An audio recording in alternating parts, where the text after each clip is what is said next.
마태복음 6장 5절에서 8절에 있는 말씀입니다.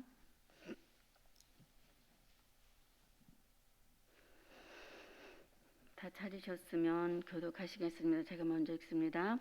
또 너희는 기도할 때에 메시크는 자와 같이 하지 말고 그들은 사람에게 보이려고 회당과 큰 거리 어귀에 서서 기도하기를 좋아하느니라.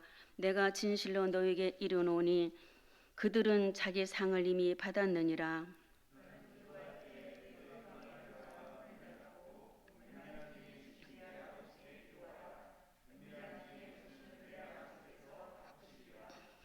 또 기도할 때에 이방인과 같이 중언부언하지 말라. 그들은 말을 많이 하여야 들으실 줄 생각하느니라. 그러므로 그들은 본받지 말라. 구하기 전에 너에게 있어야 할 것을 하나님 너희 아버지께서 아시느니라. 아멘.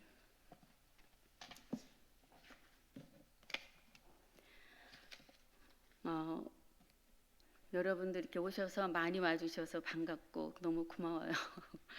오늘 제가 드릴 말씀은 제목이 기도하기를 쉬는 죄를 결단코 버리지 아니하리라, 이런 주제로 말씀을 나누고자 합니다. 사무엘상 12장 23절에 있는 말씀이에요. 사무엘이 퇴임하면서 하신 말씀인데 나는 너희를 위하여 기도하기를 쉬지 않는 여호와 앞에 결단코 범하지 아니하고 선하고 의로운 길을 너희에게 가르칠 것인즉, 이런 말씀 중에서 기도 제목을 받았습니다. 우리는 기도가 중요하다는 것을 잘 알고 있습니다. 쉬지 말고 기도하라. 내가 그리스도 예수 안에서 우리를 향하신 하나님의 뜻이라는 것도 알고 있습니다. 데살로니가전서 5장 17절에서 18절 말씀, 우리가 아주 잘 아는 말씀이죠. 쉬지 말고 기도하라. 범사에 감사하라. 이것이 그리스도 예수 안에서 너희를 향하신 하나님의 뜻이니라. 지금 이 시대에 우리가 신앙 상태를 보고 되어져가는 우리 예배 생활을 보면 기도도 쉬고 있지만 예배도 쉬고 있는 성도들이 참 많습니다. 제가 전화 신방을 쭉 하다 보면 주일날도 각자의 예배 시간이 다르다 보니까 예배가 집중이 되질 않아 드리지 못하고 있고, 아예 예배 안 드리는 사람도 있고, 여러 등등의 사람들이 많이 있습니다. 크리스찬인데 예배를 쉬고 있다는 것은 엄청난 하나님 앞에 죄송한 거고, 또 기도도 그전에 많이 하던 우리들이 기도도 지금 많이 못하고 있어요. 그래서 저에게 말씀을 전할 기회가 되어서 이 말씀을 갖고 은혜를 나누고자 합니다. 우리는 영성을 풍성하게 누리는 비결이 기도라는 것도 우리는 예전에 목사님을 통하여도 많이 배웠습니다. 그런데 왜 기도가 의무를 넘어 특권이 되지 않을까요? 기도가 짐이 아니라 선물이 되기를 원하는데 선물이 되지를 않습니다. 이 기도가 특권인데 그 특권을 누리지를 못해요. 우리 성도들이 세상 것에 매여서 코로나로 인해서 핑계가 좋습니다. 그리고 기도가 짐이 돼요. 어려워하고 그 선물이 돼서 기쁨으로 받아들이고 해야 되는 그걸 못하고 있는 시대입니다. 기도의 완벽한 분이시자 신적 권위가 담긴 예수님을 통해 기도의 본질이 무엇인지를 알아보기를 원합니다. 기도는 철저하게 하나님과 우리 사이의 특별한 관계라는 것을 알고 그 안에서 우리가 풍성히 누리는 축복이자 특권임을 바로 우리는 알아야 합니다. 그래서 기도는 한번 하면 좋고 안 하면 조금 손해보는 일, 그 정도가 아닙니다. 하나님과 우리의 관계를 친밀하고 건강하게 만드는 호흡과 같은 것을 알아야 합니다. 기도는 영적인 호흡이라 그러죠. 기도를 안 하면 영적으로 죽은 거예요. 우리가 지금 육체에 숨쉬는 생명은 있지만 영적 상태는 죽고 있다는 거예요. 기도하기를 쉬는 죄를 결단코 범하지 아니라라는 결단을 이 시간에 하시기를 바랍니다. 기도를 고려하지 않는 기도의 형태는 두 가지가 있는데, 우리 오늘 본문 말씀 읽은 데 중에서 5절에서 8절까지 있는 말씀 중에 이제 나옵니다. 관계를 고려하지 않는 기도의 형태 첫째는 뭐냐면 외식하는 기도입니다. 예수님의 기도 강의를 듣는 이들은 대부분의 유대인이었습니다. 그들은 겉으로 볼 때 기도하지 않는 자들이 아니었습니다. 오히려 그들은 쉬지 않고 열심히 기도하는 자들이었습니다. 당시 유대인들은 하루 3번씩 오전 9시, 정오, 오후 3시 기도를 합니다. 또 다니엘도 자기 집에 돌아가서 윗방에 올라가 예루살렘으로 향하여 창문을 열고 전에 하던 대로 하루 3번씩 무릎을 꿇고 기도하며 그의 하나님께 감사하였더라 규칙적으로 합니다. 만일 이렇게 규칙적으로 자주 기도하는 성도가 있다면 우리는 그를 기도하기를 쉬지 않는 기도의 사람이라고 부를 수 있습니다. 그런데 우리 예수님은 기도의 대상인 하나님과의 관계를 고려하지 않는 기도는 아무리 자주 또 규칙적으로 많이 해도 유익이 없다고 책망을 하십니다. 그들의 기도가 하나님이 아닌 사람을 향한 기도, 곧 외식하는 기도였기 때문입니다. 5절에 또 너희는 기도할 때에 외식하는 자와 같이 하지 말라. 여기서 외식하는 자는 무엇을 말할까요? 가면을 쓰고 연극하는 연극배우와 같다는 거예요. 어떤 사람은 기도할 때 가면을 쓰고 연기하듯 기도하는 자도 있습니다. 어떤 연기를 말할까요? 5절 그들은 사람에게 보이려고 회당과 큰 거리 어귀에 서서 기도를 좋아하느니라 그랬습니다. 기도하기를 좋아한다. 어귀에 서서 사람이 보는 거, 나는 이렇게 기도한다 가식하는 그 유대인들의 기도의 모습이죠. 기도의 장소로 회당과 큰 거리 어귀가 등장합니다. 회당은 유대인의 예배가 이루어지는 공적인 장소이고 유대인이 서로 관계를 맺고 더불어 살아가는 사적인 장소이기도 합니다. 하지만 회당은 궁극적으로 기도하는 집입니다. 마태복음 21장 13절의 말씀에도 예수님께서 말씀하시기를 내 집은 기도하는 집이라 너희는 강도의 소굴을 만드는 도다라고 말씀하고 있습니다. 큰 거리 어귀는 넓은 길이 교차하는 곳, 그래서 지나가는 사람들이 아주 많은 장소라고 합니다. 유대인은 때로 성전에서 나팔 소리가 울릴 때 이곳에 멈춰 서서 기도합니다.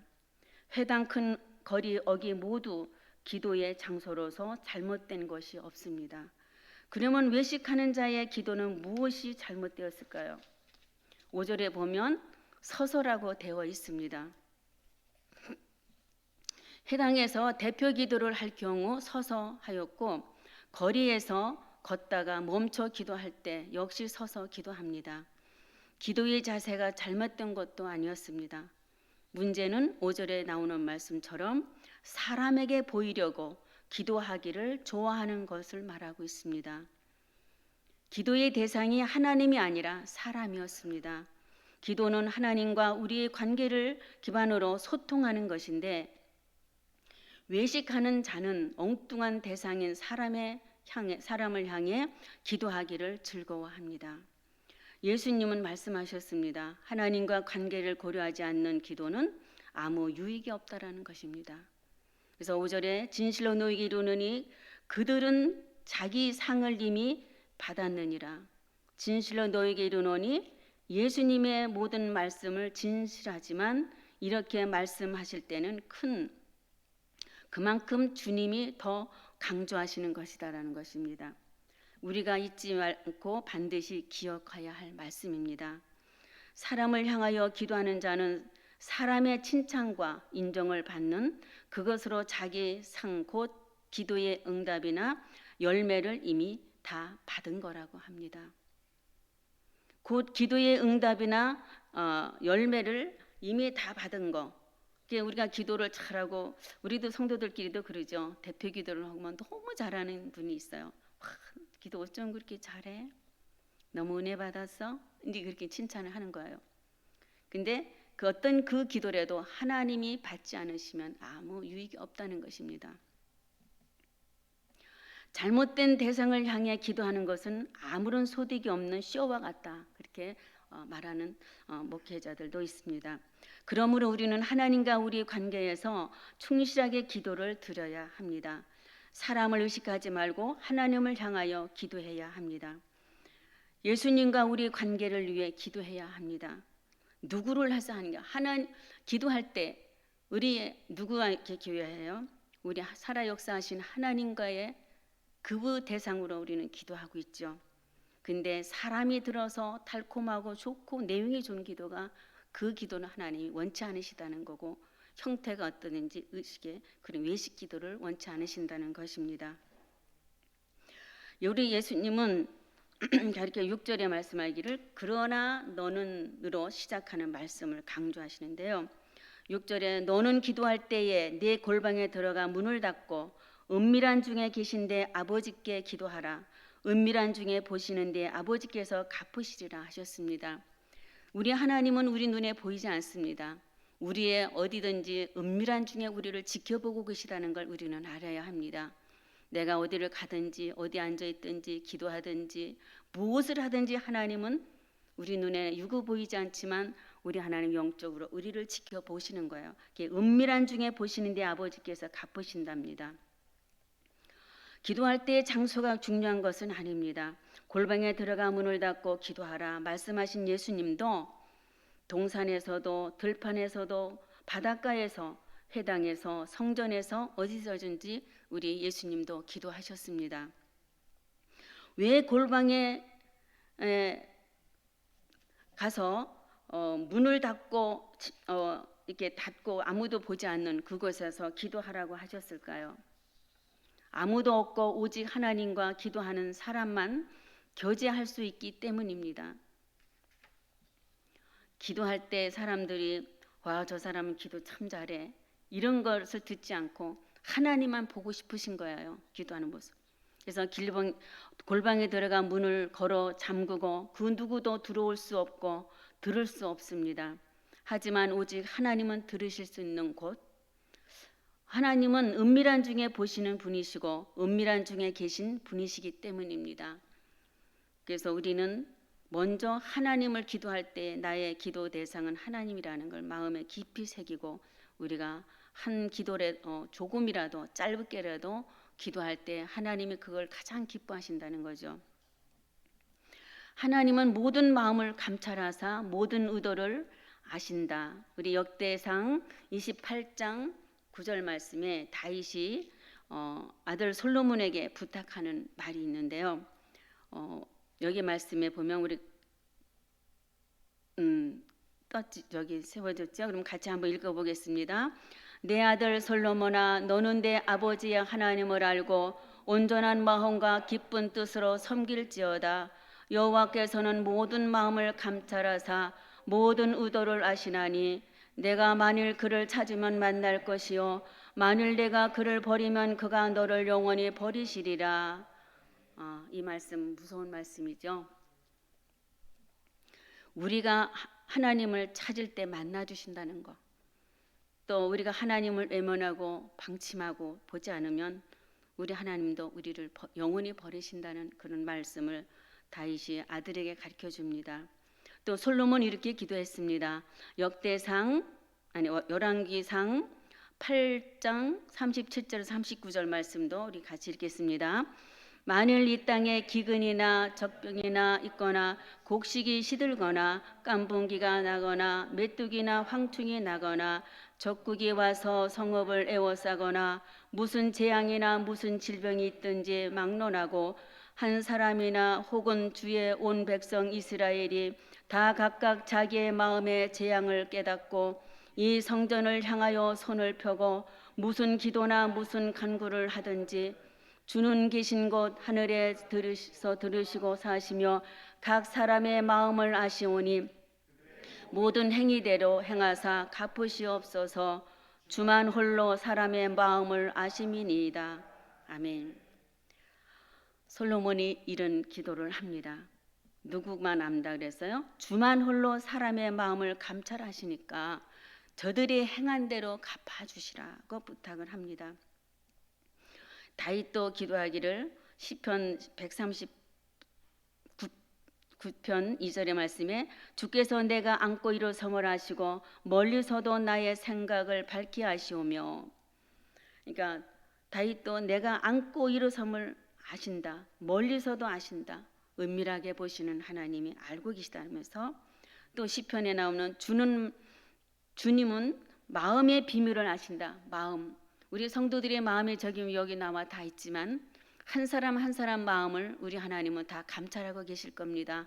우리는 육의 눈으로 그 마음을 읽을 수 없지만 우리 하나님은 지금 우리 성도님들이 어떤 마음을 갖고 있는지, 어떤 기도 제목이 있는지, 어떤 모든 것들을 하나님은 알고 계시다. 그 비밀은 하나님만 아시는 거죠. 기도는 본질적으로 하나님과 우리 사이의 교제입니다.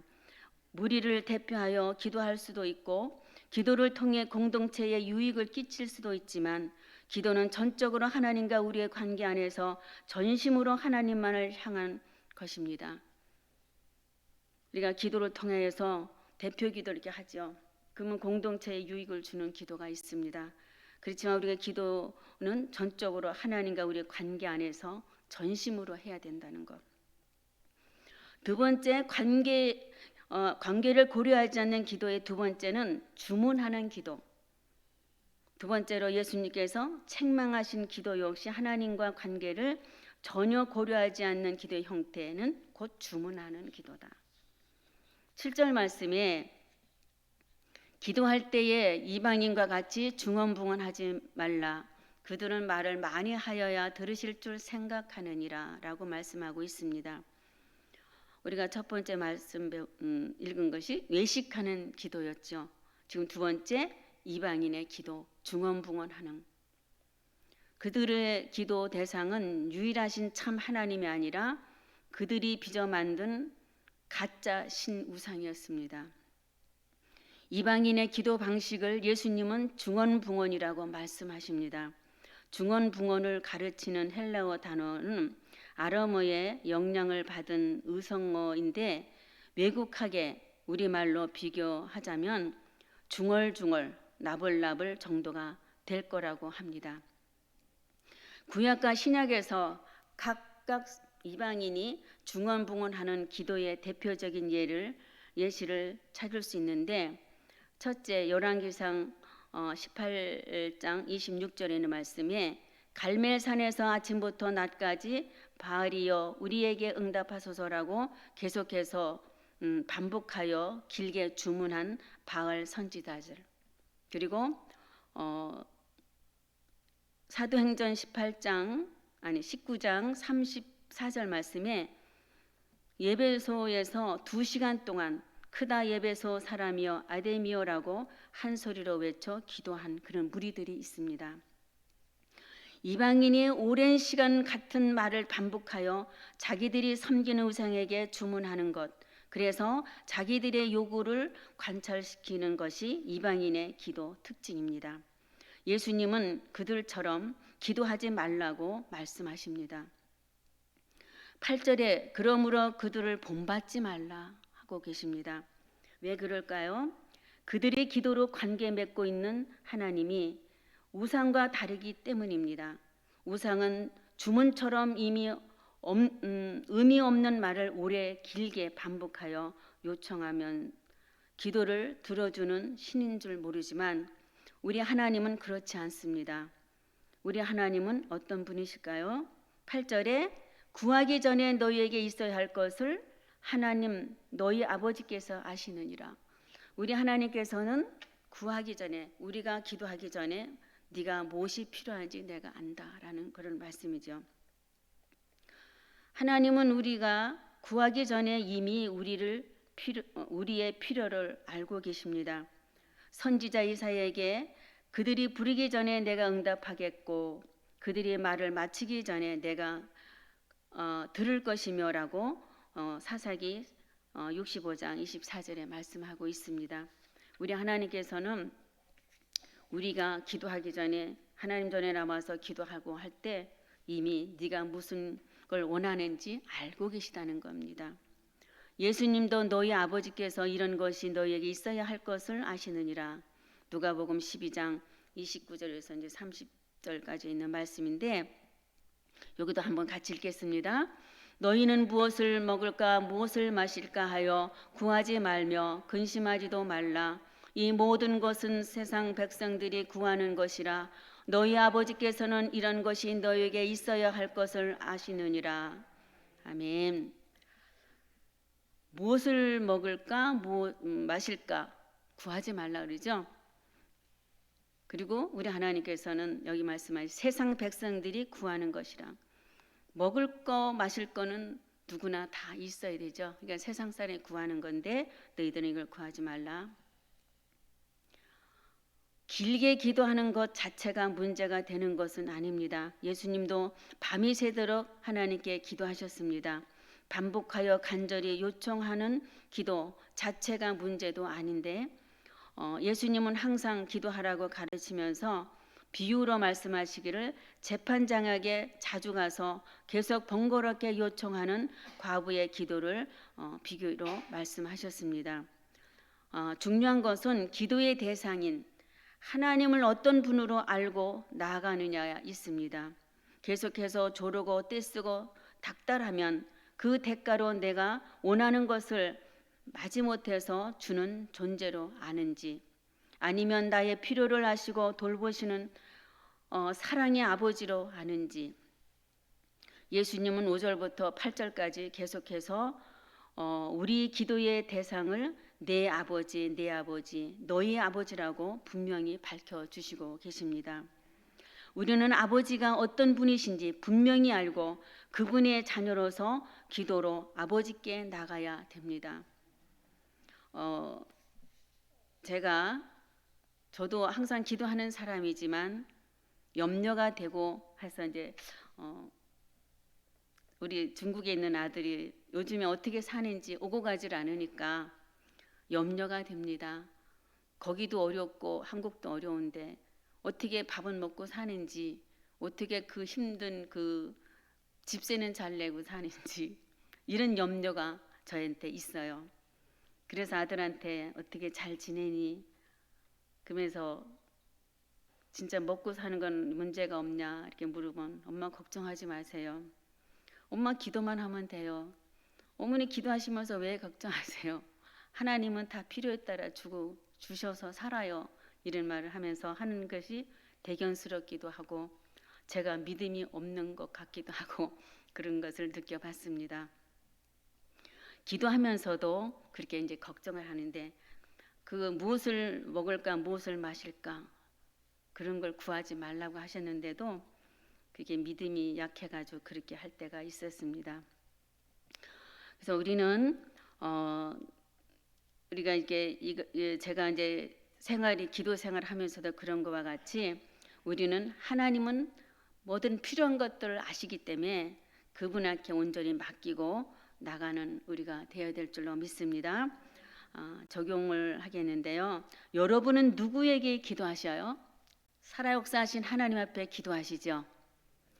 예수님의 기도 강의는 사람의 타고난 죄성을 깨부수는 것을 시작합니다. 우리 예수님은 죄인의 지극히 사람의 죄인의 그 심정은 자기 중심적, 사람 중심적으로 나갑니다. 사람에게 어떻게 보이는가를 또 하나님이 어떻게 보시는가 보다 사람이 보는 거에 대해서 더 신경을 씁니다. 죄인은 지극히 자기 중심적인데 기도의 대상인 하나님이 어떤 분이신지 무엇을 기뻐하시는지 전혀 관심이 없고 하나님을 마치 계속해서 누르면 원하는 걸 토해내시는 그런 자판기 같이 하나님을 사용하는 사람들이 많습니다. 뭐든지 필요하면 그분께 가서 기도를 합니다. 내 자신이 하나님 앞에 어떻게 되어져 있는지를 생각지 않고 기도만 하면 주시는 걸로 압니다. 사람들이 기도해도 아무 답이 없다고 그런 분들도 많죠. 그래서 우리는 그런 하나님이 아니시죠. 하나님 앞에 내가 관계가 잘 돼 있는 나의 자신을 돌아보는 우리들이 되어야 될 줄로 믿습니다. 그리고 예수님께서 십자가에서 우리 죄를 정욕과 못 박으셨을 때 우리는 그렇게 이제 은혜 받았고 그 예수님 못 박을 때 사람보다 하나님을 더 자기 자신보다 하나님을 더 사랑하게 되죠. 초대교회 같이 그렇습니다. 그러나 우리 인간들이 우리도 은혜 받고 했을 때는 예수님이 최고고 하나님이 최고였지만 은혜가 떨어지고 내 것이 모든 걸 채워지고 배부르고 모든 것이 할 때는 하나님이 뒷전에 있을 때가 많습니다. 우리 자신이 조심해야 합니다. 그래서 자기보다 하나님을 더 사랑하게 되는 그런 생활을 되어야 되는데 그렇지 못하는 우리가 순간순간 스쳐갈 때가 있습니다. 그런데 하나님과 우리의 관계가 바뀌어질 때 기도가 바뀌어지죠. 하나님과 관계가 멀어지면 기도도 달라져요. 그래서 우리는 하나님과의 관계를 잘 끝까지 관계를 잘 맺어가야 될 줄로 믿습니다. 그래서 우리는 참된 관계를 회복한 후 마침내 참된 기도를 할 수 있어야 됩니다. 그래서 우리의 기도를 통해 하나님과 우리의 관계를 평가할 수 있는 두 가지가 있는데요. 여러분은 은밀한 기도를 평가해 보시기를 바랍니다. 여러분의 기도 하시면서 은밀하게 하나님이 나의 기도를 보시고 계시는데 그걸 한번 평가해 보시기를 바랍니다. 우리 자신도 오늘 제목이 기도하기를 쉬는 죄를 결단코 범하지 아니하리라 이런 말씀을 설교 제목을 놨는데 기도하는 것을 쉬는 것이 왜 죄인가? 기도가 관계이기 때문입니다. 그래서 우리가 기도하지 않는 것은 그만큼 하나님과 우리 관계를 진지하게 생각하지 않고 방치하는 것을 의미합니다. 우리는 새벽마다 나와서 참 우리가 기도한다고 합니다. 그런데 하나님과의 관계가 내가 잘 맺어졌는지 공연히 하나님과의 거리가 떨어졌고 관계가 멀어졌는데 방침하고 있는지 은밀하게 나를 보고 계시는 하나님 우리가 보고 나의 기도를 또 평가해 보시기를 바랍니다. 두 번째 여러분의 기도 내용을 평가해 보세요. 만일 여러분의 소리로 혹은 마음으로 하는 기도를 모두 적어서 책으로 낸다면 어떤 책이 될까요? 그 기도문을 통해 분명히 알 수 있는 건 여러분이 하나님을 어떤 분으로 생각하는가에 있습니다. 수많은 미사 연구가 당신이 진심을 보여주는 것은 안다 하면서 반복해서 이게 주시옵소서, 우리 주시옵소서라고 잘 부르짖죠. 그래서 우리가 말을 할 때 마법같이 주문처럼 방언으로 길게 쏟아내 내용은 당신이 하나님 어떤 분으로 연기하는지 여기는지 알려주시는데 무용지물이 된다고 했습니다. 진정 여러분은 기도에서 하나님이 우리 아버지 독생자를 희생제물로 내어주어 자녀로 삼으신 사랑의 아버지, 모든 필요를 아시고 모든 것을 공급하시는 아버지라는 믿음과 또 신뢰하면서 철저하게 의지하고 하나님의 사랑을 발견할 수 있어야 합니다. 다윗이 기도한 것처럼 내 입의 말과 마음의 묵상이 주님 앞에 연락되기를 원하나이다라고 기도하게 되시기를 바랍니다. 우리의 입술에서 나가는 것, 마음의 묵상, 그것이 모든 것이 하나님 앞에 연락되기를 우리는 간절히 기도해야 합니다. 그렇게 되기 위해서는 관계가 맺어져야 돼요. 여러분과의 관계도 우리 모든 성도들의 관계가 잘 맺어지면 소통이 되잖아요. 그래서 서로가 사랑하고 아끼고 또 교제가 잘 이루어져서 화목한 생활을 하는 게 되죠. 하나님과도 마찬가지입니다. 하나님과의 관계가 잘 맺어져야 돼요. 우리는 가장 그것이 중요합니다. 우리가 나는 하나님 믿어 교회 왔다 갔다 하는 거가 전부가 아닌 것 같습니다. 그래서 기도의 사람들에게는 언제나 하나님과 친교를 누리고 싶은 갈망과 열정이 보입니다. 그래서 기도의 사람, 여러분들과 저와는 기도의 사람, 그래서 하나님과 친교를 누리고 싶은 그 갈망이 있어야 돼요. 그 열정이 있어야 됩니다. 그것이 바로 우리가 회복해야 할 첫사랑입니다. 우리가 예수님 믿고 은혜 받고 성령에 충만할 때 그 사랑, 저도 그때가 그립습니다. 이제 나이도 먹고 모든 환경이 안전합니다. 그러니까 옛날에 그 첫사랑이 많이 식어졌어요. 우리 그리스도인들은 정신을 차려야 될 줄로 믿습니다. 지금 우리 성도님들 뭐라 하면 코로나 때문에가 많이 지금 붙어 있어요. 얼마든지 하나님 앞에 나와서 예배자가 될 수가 있고 기도자가 될 수가 있는데, 코로나 때문에 이래서 못 가고 저래서 못 가고 교회 피해가 되니까 못 가고 이래서 못 가고 하는 경향이 참 많습니다. 그러나 나의 신앙과 나의 믿음을 지키기 위해서는 어떻게 하든지 피해서라도 와서 하나님 앞에 예배자가 되고 기도자가 되어야 될 줄로 믿습니다. 그리고 가정에서도 온라인으로도 예배하는 우리 성도님들, 기도도 집에서라도 하셔야 됩니다. 기도가 끊기면 호흡이 끊기는 거예요. 영적 호흡이 끊겨. 그러면 기도가 안 돼요. 다시 우리가 그 영적인 걸 끌어올리려면은 아주 힘이 듭니다. 그래서 우리가 우리 성도님들을 하나님과의 관계가 멀어지지 않도록 우리가 더 열심을 다하여 하나님과 관계를 잘 맺어가시고 하나님과 늘 소통하는 그런 생활을 하시기를 바랍니다.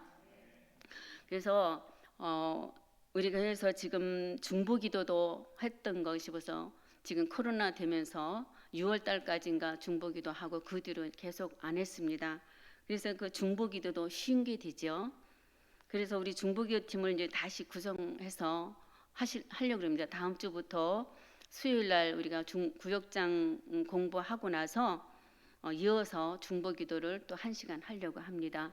그래서 중보기도에 참여하시고 싶으신 분들은 오셔서 같이 하셨으면 좋겠어요. 기도를 하면 내가 사는 겁니다. 기도해서 다른 사람의 유익도 되지만 공동체에 큰 힘이 되지만 내가 사는 겁니다. 그래서 우리 다시 한번 첫사랑을 회복하는 하나님의 자녀들이 되었으면 좋겠습니다. 우리가 코로나 핑계 너무 대지 말아야 합니다. 교회는 언제나 우리 교회는 비어 있습니다. 누구든지 와서 기도할 수 있고 회복할 수가 있어요. 그래서 우리 다시 한번 중보기도를 구성하고자 하니까 여기 오셔서 같이 매주 수요일 10시 반부터 중보기도가 들어갈 겁니다. 그때 오셔서 같이 기도해 주셨으면 좋겠습니다. 기도하시겠습니다. 참 좋으신 아버지, 은혜를 감사합니다. 오늘도 아버지 하나님 참 부족한 약하지만 기도하기를 쉬는 죄를 결단코 범하지 아니하리라 주제를 갖고 하나님의 말씀을 나눴습니다. 하나님, 우리가 하나님을 믿고 의지하며 기도한다 하면서도 우리 자신을 볼 때 연약함이 많았은 걸 또 보게 됩니다. 우리가 기도할 때 외식하는 자와 같이 이방인같이 기도하지는 않았는지요. 하나님과의 교제와 관계가 아버지 하나님에 떨어져 있는지 아버지 하나님 우리가 알지 못하고 지날 때가 너무나도 많았은 것을 보게 됩니다. 하나님, 우리의 연약함을 아시는 주님 용서하여 주시고 늘 우리가 깨어 근신하여 기도하며 하나님 아버지와 관계가 회복되기를 원합니다. 옛 첫사랑을 찾기를 원합니다. 하나님, 시대 탓하지 않게 하시고 이때일수록 더 우리가 깨어 근신하여 기도할 수 있는 우리 은자계 성도들이 될 수 있도록 성령님 인도하여 주시옵소서. 우리 성도님들 온라인으로 예배한다 하지만 형식적이고 듣는 걸로 끝나고 진정한 예배자가 되지 못하고 있습니다. 하루빨리 코로나가 종식되어서 우리 흩어져 있는 우리 성도들을 모아주시고 저들의 영적 상태를 하나님께서 회복시켜 주셨기를 바라고 원합니다. 좋으신 아버지 감사합니다. 우리 한 사람 한 사람에게 늘 성령 충만하고 은혜 충만한 생활이 이어나갈 수 있도록 회복시켜 주시옵소서. 감사드리며 예수 그리스도의 이름으로 기도하옵나이다. 아멘.